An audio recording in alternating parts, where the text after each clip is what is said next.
자, 우리 민수기 27장 22절에서 23절 2절을 오늘 성경을 봉독했습니다. 왜 제가 이 성경을 봉독을 장로님 하셨냐면, 먼저 우리 한국 교회에 있어서 굉장히 중요한 부분을 제가 여러분들께 말씀드리고자 합니다. 우리 한국 교회가요, 1세대 목회자들이 교회를 개척해서 이제 2세대 목회자로 이제 쉽게 말하면 이제 바뀝니다. 그런 와중에 있어요. 사실은. 그러다 보니까 한 30년, 40년 목회를 개척을 해서 목회를 하고, 그럼 이제 후임자를 모셔야 될 거 아닙니까? 그렇죠, 그죠? 그럼 이제 담임 목사가 은퇴를 하고 후임자를 청빙을 해야 되는데, 이 부분이 엄청나게 중요하다는 거예요. 후임자를 어떤 사람을 선택하냐에 따라서 그 교회가 계속적으로 안정적으로 부흥이 될 수 있느냐, 아니면은 그 교회가 굉장한 혼돈이 와가지고 교회가 심지어는 분열되는, 또 파괴되는 그런 일들이 지금 일어나고 있습니다. 그러면 이 문제를 어떻게 우리 후임자를 잘 모셔야 그 교회가 안정적으로 교회가 발전할 수 있겠는가, 부흥 성장할 수 있는가, 이 부분에 대해서 제가 성경을 쭉 보다가 중량을 좀 찾아내게 됐어요. 제가 지난번에 2월 13일 날 기독교 회관에서 설교를 제가 했는데 끝에 이 부분을 조금 다뤘습니다. 근데 끝에 조금 한 7분 정도 이 부분을 다뤘는데, 그 부분만 그 유튜브를 이제 어떤 그 방송사가 와서 찍었어요. 근데 그걸 나한테 보내왔습니다. 근데 내가 그걸 봤더니 아주 내가 설교했는데도 상당히 그 내용이 괜찮아요. 제가 그래서 그거를 조금 더 조리게 좀 다시 설명을 해서 유튜브를 좀 만드는 게 좋겠다. 그래서 제가 간단하게 한 10분 정도, 15분 정도 설교를 해서 이 내용이 한국 교회에 많은 사람들에게 이제 보내져서 전달해서, 이걸 통해서 한국 교회가 정말로 후계자, 보다 후임을 선정하는 데 있어서 창구가 되어서 교회가 안정되고 부흥되고 발전한다면 굉장히 공헌할 수가 있다 하는 그런 생각을 제가 하게 되었어요. 그래서 오늘 먼저 이 민수기 27장 22절 3절은 뭔 내용이냐면은, 모세의 후계자가 여호수아가 오늘 여기 보면은 제사장 앞에서 있습니다. 이게 모세가 여호와께 자기에게 명한 대로 하여 여호수아를 데려다가 제사장 엘르아살과 온 회중 앞에 세우고, 23절 그 얘기 뭐 했다고요? 안수하여 위탁하되 이랬었어. 여호와께서 모세에게 명한 대로 하였더라. 이게 뭔 말이냐면은 모세가 여호수아를 후계자로 세웠다는 거예요. 안수해서. 아시겠죠? 안수해서 후계자를 세웠다, 이런 내용입니다. 모세는 가나안에 입성하지 못했습니다. 여러 가지 이유가 있지만은요, 하는 뜻이 있겠죠. 그러나 여호수아와 갈렙은 가나안에 입성했습니다. 우리가 이미 잘 아는 대로 민수기 13장에서 가나안을 정탐했고요. 12지파 한 사람을 대표해서, 그 중에 여호수아와 갈렙도 그 지파의 대표를 뽑혀서 가나안을 정탐했습니다. 정탐하고 돌아와서 12지파 가운데 여호수아와 갈렙을 제외한 10지파 사람들은 다가 가나안에 올라가지 말라 했습니다. 그 이유는 가나안에 있는 그 아낙 조선이 우리보다 엄청난 거인이다. 그 아낙 조선이라고요. 그 우리는 거기가 메뚜기 같아. 싸워서 안 된다는 거죠. 쉽게 말하면 상대가 안 된다는 거예요. 그리고 그 가나안에 정말로 좋은 땅을 다 거기에 가나안 사람들이 다 찾아져 있어서 우리는 거기 가서 쉽게 말하면 우리가 거할 땅이 없다, 이렇게 말했어요. 땅을 되게 조각했는데도 그렇게 말했어요. 그래서 이제 그 말을 듣고 이제 돌아와서 보고를 했는데, 그 이스라엘 사람들이, 백성들이, 그 10지파 사람들이 보고, 부정적인 보고지 사실은. 그리고 갈렙과 여호수아는 올라가자, 그 땅을 우리가 능히 취할 수 있다, 심지어는 그들은 우리 밥이다, 두려워하지 말라는 겁니다. 하나님 우리 우리와 함께 하는데 뭐가 두려우냐? 올라가자. 근데 10사람은 올라가지 말자. 2사람은 올라가자. 이러니까 누구 말 듣겠어? 10사람 말 듣겠죠. 다 10사람 말 듣고 그 모세에게 쉽게 말하면 요즘 말하면 대적하는 겁니다. 그래서 지도자를 새로 바꾸고 우리가 애굽으로 다시 돌아가자. 광야에서 거꾸로 죽는 것보다가 또 가나안에 올라가 죽는 것보다 차라리 애굽으로 돌아가서 사는 게 낫겠다. 비록 우리가 종으로 살더라도. 그런데 여호수아와 그 갈렙의 말을 듣게 되는 거고요. 소수의 사람들에게 2사람 말을 듣게 되죠. 결론은 14장 끝에 가보면 10지파 대표로 갔다 온 사람들과 그를 따르는 사람들, 그를 지지하는 사람들은 다 광야에서 거꾸로 죽었다 했어요.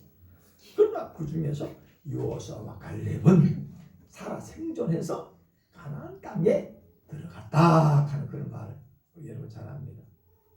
다시 말해서 왜 모세가 여호수아를 후계자로 세웠을까요? 그게 기준이 있다는 거예요. 평소에 쉽게 말하면 모세 밑에 많은 사람들이 있었습니다. 천부장, 백부장, 그죠? 오십부장 이런 식으로 많이 있었습니다. 그들이 다 모세를 도왔어요.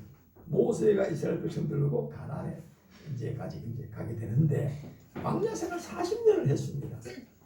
그런데 그 중에 혼자 할 수 없기 때문에 하나님께서 여러 밑에 수하의 사람들을 이제 모세를 통해 세우게 되는 겁니다.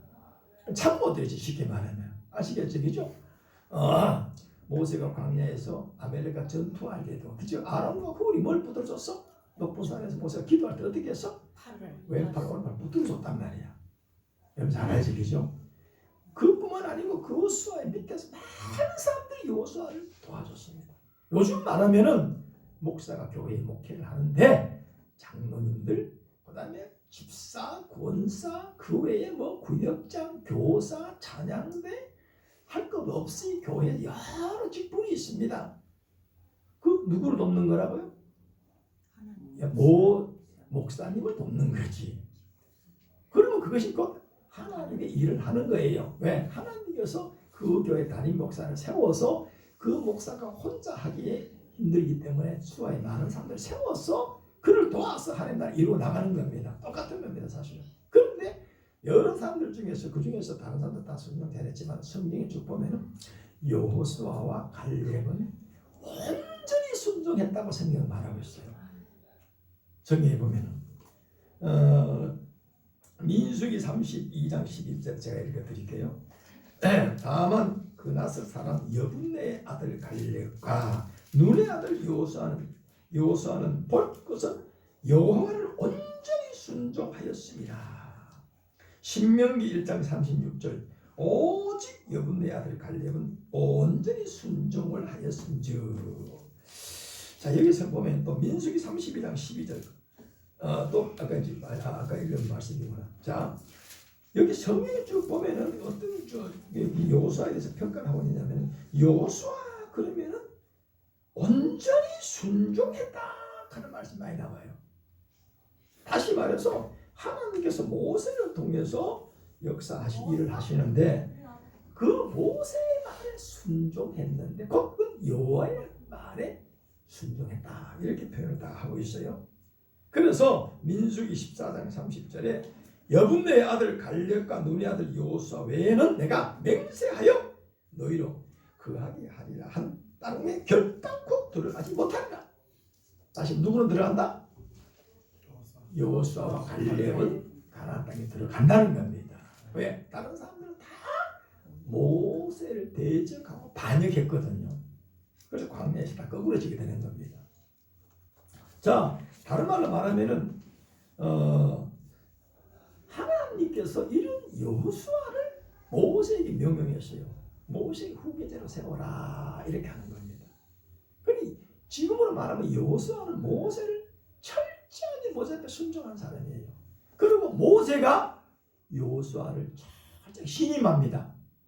그리고 이 공동체에서도 여호수아와 갈렙이 모세를 한테 돕는 또 순종하는 그런 내용을 보고 이 공동체에서도 다 인정하는 사람입니다. 그렇기 때문에 오늘 여기 27장 민수기 20장 22, 23절 보면 안수해서 이제 후계자로 세우는 겁니다. 사실은요. 이게 제일 민수기 끝에 가면 이제 모세가 이제 죽잖아, 그죠? 가나안 눈앞에 다가오면서 그때 이제 정식적으로 여호수아가 바톤을 이어받아가지고 그 이스라엘 백성들을 어디로 데려간다? 가나안에 이제 데려가는 겁니다. 이제 자, 뭘 말하죠? 구약에서도 잘 들으세요.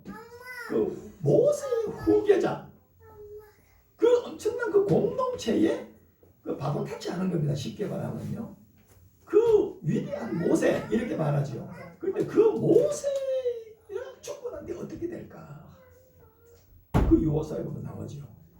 하나님께서 모세 여호수아에게 두려워 말라, 담대해라, 내가 너를 함께 해주겠다. 네가 어디로 내가 지켜주겠다. 이거 뭘 말하면 여호수아는 굉장히 두려움이 있었고요. 내가 어떻게 모세와 같이 훌륭한 지도자의 뒤를 이어서 이 백성들을 데려갈 수 있겠는가? 인간적으로 겁이 있었어요. 그렇지죠? 그런데 하나님이 여호수아에게 보증을 해줬습니다. 내가 너와 함께 네가 어디로 가서 내가 너와 함께 할 것이다. 걱정하지 마라. 몇 번에 걸쳐서 여호수아에게 확인을 시키죠. 확증을 줍니다. 확신을 줍니다. 그런데 여호수아에게 두려워하지 말고 담대하라는 소리 몇 번 하죠. 여호수아 1장에 보면.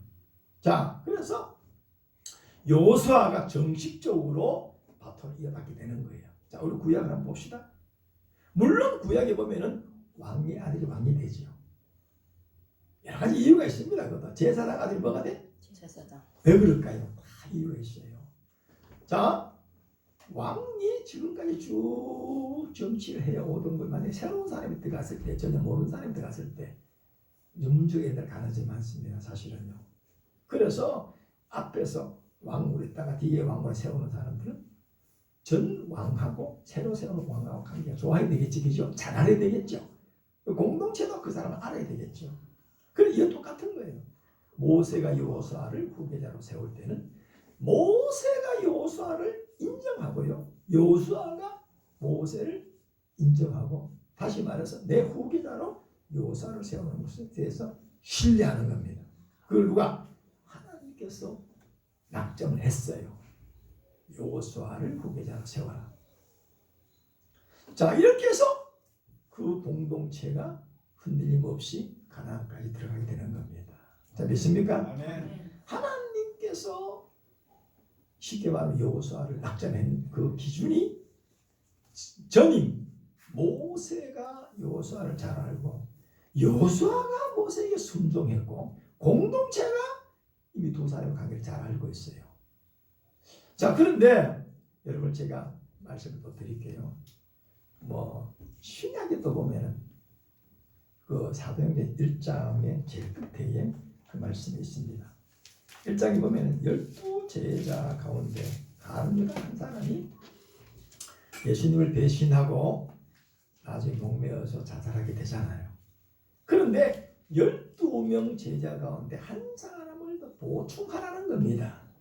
그런데 거기에 보충하는데 성령이 쭉 보니까 기준이 있더라. 아무나 보충하는 게 아니더라는 거야.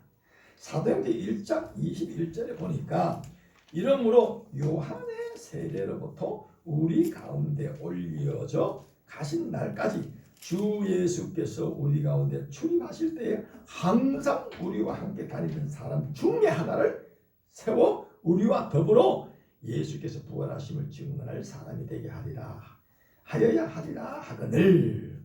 그래서 보면 그들이 두 사람을 세우리니 내세우니 하나는 바사바라 하고 별명은 유스도라 하는 요셉이 하나는 마띠아라. 24절 그들이 기도하여 이르되 무사람의 마음을 아시는 주시여 주여 이 두 사람 중 누가 주님께서 택하신 바 되어 봉사와 및 사도의 직무를 대신할 자인지 보이시옵소서. 유다는 이 직무를 버리고 제 곳으로 간다이다 하고 제비 뽑아 마띠아를 얻으니 그가 사도의 수에 들어가니라. 아멘. 아멘. 자, 12 제자 가운데서 한 사람이 이제 비었는데 그 보충할 때 기준이 있더라는 걸 말씀드려요. 굉장히 중요합니다. 오늘 말하면은 목회자, 새로운 목회자를 선택하는 데 있어서 그냥 뽑는 게 아니라는 거야. 학벌을 보고 뽑는다, 인물을 보고 뽑는다, 그 사람의 관록을 보고 뽑는다, 여러분들이 그 사람 유명세를 보고 뽑는다, 그게 아니더라는 거예요. 바로 그 기준이 오늘 21절에 보면은 요한의 세례. 이 요한의 세례 뭔 세례입니까? 이건 잘 들으세요. 물세례입니다. 예수님께서 요단강에서 요한에게 뭘 받았다? 세례를 받았단 말이야. 그것부터 아는 사람. 이거 중요한 거예요. 예수님께서 요한에게 물세례를 받았는데 그걸 아는 사람. 우리가. 그리고 또 이거 나와요. 우리 가운데 올려가신 날까지 주 예수께서 우리가 출입하실 때, 자, 너무 중요한 거예요. 예수님이 성천에서 올라가실 때까지 우리 가운데서 뭐라고 출입했다 했어.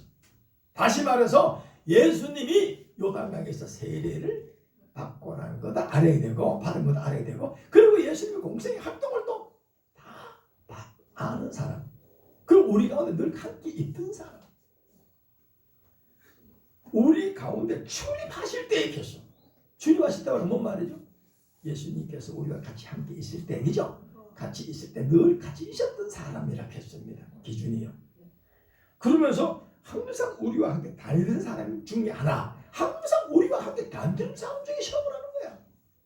엉뚱한 사람을 12제장의 하나로 세우라 소리 안 했습니다. 요즘 말로 쉽게 말하면은, 자, 우리 가운데서 그 사람을 알아야 되고, 아시겠죠?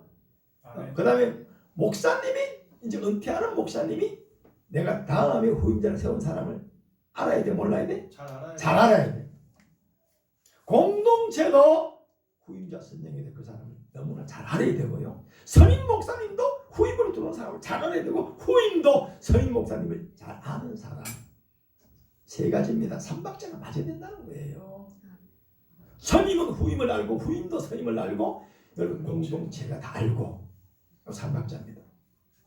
그런 사람을 12제자 중에 보선해서 그 제자로 삼으라 하는 말씀 얘기를 하고 있어요.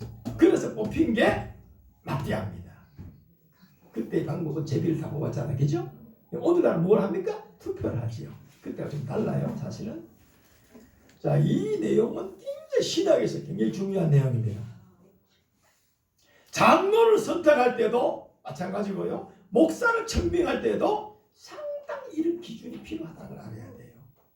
물론 여기 기준에 맞지 않을 때에 그때는 우리가 최선의 방법을 선택해야 되겠지. 그렇지, 그죠? 그래도 우리 앞에서 신고하던 목사님을 알고 또 우리 공동체를 잘 알고 우리가 신임할 수 있는 그런 사람을 충분히 검증해서 후임자로 세워야 됩니다. 자, 믿습니까? 아멘. 그게 중요합니다. 그리고 사도행전 15장을 또 보세요. 사도행전 15장은 굉장히 중요한 그런 그 내용입니다. 여러분, 이 사도행전 15장은요, 우리가 잘 아는 대로 예루살렘 공의회라는 거예요. 한번 따라해 보시죠. 예루살렘 공의회. 다시 말해서 요즘 말로 말하면 총회다 이 말이에요. 여기는 이 총회 멤버가 누구냐면은 예수님의 12제자입니다. 이 사람들과 예루살렘 교회에서 뽑힌 또 장로들입니다. 예루살렘 교회에서 뽑은 장로들과 예수님의 직제자들로 구성이 되어 있어요. 여기가 이 예루살렘 공의회가요. 그래서 자 보세요. 예루살렘 그 교회에서 거기서 이제 뭐예요? 쉽게 말하면 핍박을 받아서 이제 흩어졌잖아요, 그지? 사방으로 흩어져서 그 중에 하나가 안디옥 교회입니다. 그 안디옥 교회에서 바나바와 바울이 여기 거기서 안수를 받아서 선교사가 되잖아요. 그 두 사람이 또 여러 지방에 다니면서 이웃나라에 다니면서 이제 복음을 선교를 하게 되지요.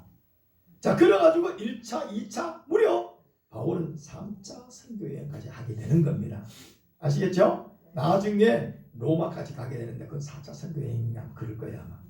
근데 무슨 문제가 생겼나? 잘 보세요. 무슨 문제가 생겼냐면은, 자, 우리가 구원을 받는데 예수의 은혜로 받는 구원 맞느냐? 아니다. 구약의 율법을 또 지켜야 되고 특별히 그 중에서 할례 받아야 된다. 다시 말해서 구원의 예수님의 은혜만이 아니고 구약의 율법과 할례를 거의 필수 조건을 삼아야 된다. 이런 식으로 토론이 벌어졌어요. 왜? 예루살렘 유대인들이 내려와가지고 막 전도를 하는데 어떻게? 예수를 믿어도 율법을 지켜야 돼. 그리고 할례 받아야 돼. 그러니까 자 교인들이 어떻게 돼서 굉장히 뭐 어떻게 돼? 요즘 말하면 혼란이 왔습니다. 자 바울은 그게 아니야. 율법은 지키려 구원받은 사람들이 지키는 것이지 율법은 구원의 조건을 내서는 안 되거든. 오직 구원은 은혜, 주 예수 그리스도의 은혜로만 구원받는다. 근데 이게 헷갈리잖아. 누구는 와가지고 교회 와 이리 보세요. 사도 바울이 교회를 세워놓고 전도하면서 교회를 세워놓고 이제 다른 것도 갑니다. 근데 다른 사람이 내려와 유대에 있는 사람이 내려와가지고 그 교회 와가 뭔 소리 하더라? 바울이 전한 주 예수 그리스도로만 은혜 받는다. 구원받는다. 그런데 여기에 덧붙여야 된다는 거예요. 자 그럼 교인들이 어떻게 되겠어요? 혼란이 와 안 와? 혼란이 와요. 엄청나게 혼란하는 거예요. 유대인들은 자기 뜻도 지키지 못하는 율법을 이방인들이 와서 이걸 좀 강요하고 있는 거예요. 그다가 할례를 구원의 조건 비슷하게 내걸었어요. 그 교회는 굉장히 혼란하는 거예요. 자 이리 보세요. 여긴 최경우 목사가 여기 목회를 평생 목회하면서 이제 은퇴를 합니다. 그때 여러분들이 뭐라고 가르쳤죠? 여러분 주 예수 그리스도의 은혜로 구원받습니다. 예수님의 십자가를 통해서 우리의 죄가 다 사함받았고요. 예수님의 부활을 통해서 우리가 생명을 얻었습니다. 그래서 우리가 구원받는다는 다른 조건이 필요 없고요. 주 예수 그리스도께서 하신 일을 믿으면 예수는 그리스도시요 살아계신 하나님의 아들입니다. 할렐루야. 아멘. 이것을 고백하고 마음으로 진심으로 믿고 입으로 신하면 구원받는 것이다. 아멘. 자 이렇게 해놨는데 아니다. 새로운 목사가 들어가지고 아니다. 이래가지고 여러분 보세요. 그래가지고 구원의 조건을 또 다른 걸 율법을 또 다른 문제를 가미를 시키면 어떻게 되겠어? 엄청나게 헷갈리게 되겠죠. 그래서 바나바와 바울이 예루살렘 교회에 가서 이 부분을 의논하게 되는 겁니다. 총회에 가서 이제 총회에 가서 의견을 내놓고 이 문제를 제기하고 거기서 이제 결정을 받아옵니다. 그래서 받아오는데 여기 나오는 게 15장. 자 15장 몇 절 나왔죠? 11절 같이 한번 읽어보세요. 시작. 그러나 우리는 그들이 우리와 동일하게 주 예수 은혜로 구원받는 줄을 믿노라하리라. 아멘. 그들은 누구? 이방인들입니다. 이방인도 유대인이나 이방인도 다 주 예수의 은혜로 구원받는다. 그런데 여기 쭉 보니까 13절 같이 한번 읽어보세요. 시작. 말을 마치니 야고보가 대답해서 형제들아 내 말을 들으라. 하나님이 처음으로 이방인 중에 자기 이름을 취할 백성을 취하시려고 그들을 돌보신 것을 시몬이 말하여 쭉 말하면서 19절 그러므로 내 의견에는 이방인 중에서 하나님께 돌아오는 자들 괴롭게 하지 말고. 아멘. 아멘. 이 야고보가 누구라 했죠? 예수님의 제자 야고보가 아니고 예수님의 동생이라 했어요. 자 이렇게 따지면 이 야고보는 여러분 사도행전 2장에 오순절에 마가다락방에서 제자들 같이 120분과 같이 기도하고 있었다. 거기에 같이 합세했습니다. 거기서 성령 받은 사람이에요. 그러면 자 예수님을 다른 사람은 예수님을 3년 이상 따라다닌 사람이에요. 제자로 그죠? 근데 야고보는 예수님이 승신하기 전까지 예수를 안 믿었어. 근데 여기 지금 예루살렘 교회의 의장이 누구라고요? 야고보. 결론은 야고보가 내립니다. 야고보가 의장이에요. 그럼 어떻게 해서 이런 일이 모순이 생길까요? 우리가 생각할 때는 지금까지 쭉 예수님의 제자를 잇던 사람 중에 수장이 되어야 된단 말이야. 그럼 의장이 누구? 베드로가 되게 되는 거야. 근데 여기 보니까 야고보가 의장이 됐어요. 결론 내립니다. 그 뒤에 가서 자 그 뒤에 나서 여기 보면 20절부터 쭉 21절까지 그 말합니다. 다만 우상의 더러운 것과 음행과 몸매 죽임과 피를 멀리하라고 편지하는 것이 옳다. 이 결정 내리는 겁니다. 주 예수 그리스도로 은혜로 구원받는다. 그러면서 다만 내 생각에 여기서 다만 하나님께 돌아오는 자들 괴롭게 하지 말고 요 문제는 지키라 캐라. 이거는 뭡니까? 자 이리 보세요. 여러분 덕이 된다 안 된다? 덕이 안 된다. 이건 구원과 관계가 있는 건 아닙니다. 사실. 그러나 구원받은 사람으로서의 우리가 지켜야 될 게 있다 이 말이에요. 아시겠죠? 믿습니까? 왜 이방인들은 그 당시에 뭡니까? 여러분 요번에 우상을 숭배, 우상의 음식을 먹고 그죠? 그 피를 갖다가 쉽게 말하면은 요즘도 피 먹는 사람 있잖아요. 그런데 구약의 피가 생명이라고 해서 먹지 말라 했거든. 먹지 말라 했거든. 그래서 이거는 그래도 지켜라. 이거 구원의 조건 아니에요. 이렇게 결론을 내리는 겁니다. 여기서 내가 무슨 말씀을 드리고 싶으냐면은 예수님의 동생 야고보가 예루살렘 교회의 총회의 수장이라는 거예요. 어떻게 생각하면 하나님 뭐와 같아? 혈육 계승과 같다는 거예요. 맞지? 그죠? 늦게 들어가지고 어떻게 해서 여러분 의장이 됩니까?